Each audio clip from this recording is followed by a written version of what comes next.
Hello மக்களே, long டிஸ்டன்ஸ்க்கு அப்புறம் நான் ஷார்ட்ஸ் வீடியோ போடுறேன். இப்போ எங்கே இருக்கேன்னு பார்த்தீங்கன்னா அம்மா வீட்டில் லீவுக்காக வந்திருக்கேன்.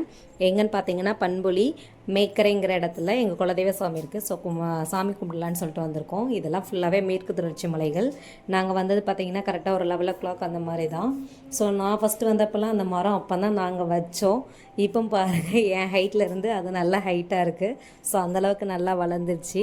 ஒரு 6 இயர்ஸ் பிரேக் அப்புறம் நாங்கள் கோவிலுக்கு வந்திருக்கேன். ஸோ ரொம்ப சந்தோஷமாக இருக்குது. இது அப்பாவும் என்னோடய பொண்ணும்.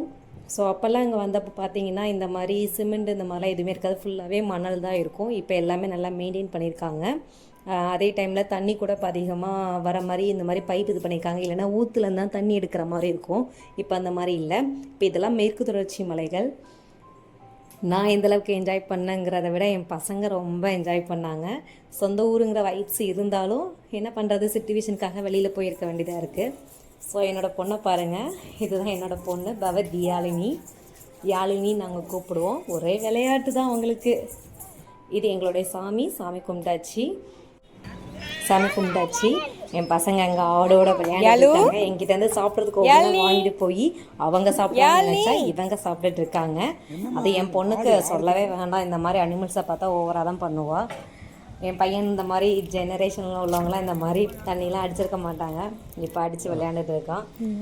இந்த மாதிரி கோவிலுக்கும் போது சாப்பாடு கொண்டு வராமல் நம்ம இருப்போமா? சாப்பாடு கொண்டு வருவோம். என்னென்னு பார்த்தீங்கன்னா இட்லி, சாம்பார். கேரளா சைடுனால நாங்கள் என்ன பண்ணியிருக்கோம்னா பஜ்ஜி வாங்கினோம், ஏத்தைக்காப்பழ பஜ்ஜி. இன்னொன்று என்ன இருந்துச்சுன்னா பக்கத்தில் வந்து கப்பக்கிழங்கு இருக்குல்ல, அதை அவிச்சு சிப்ஸு போட்டுட்டு இருந்தாங்க. சிப்ஸ்னால் எப்படின்னா இந்த மாதிரி அவிச்சு கட் பண்ணி இந்த மாதிரி காய வச்சு போட்டுருப்பாங்க. இதை வந்து 1 kg 100 rupeesக்கு கொடுக்குறாங்க. இது வந்து நம்ம டீக்கு, ஸ்நாக்ஸ்க்கு நம்ம பொரித்து சாப்பிட்டோம்னா நல்லா காரமாக அழகாக இருக்கும், நல்லாயிருக்கும். அது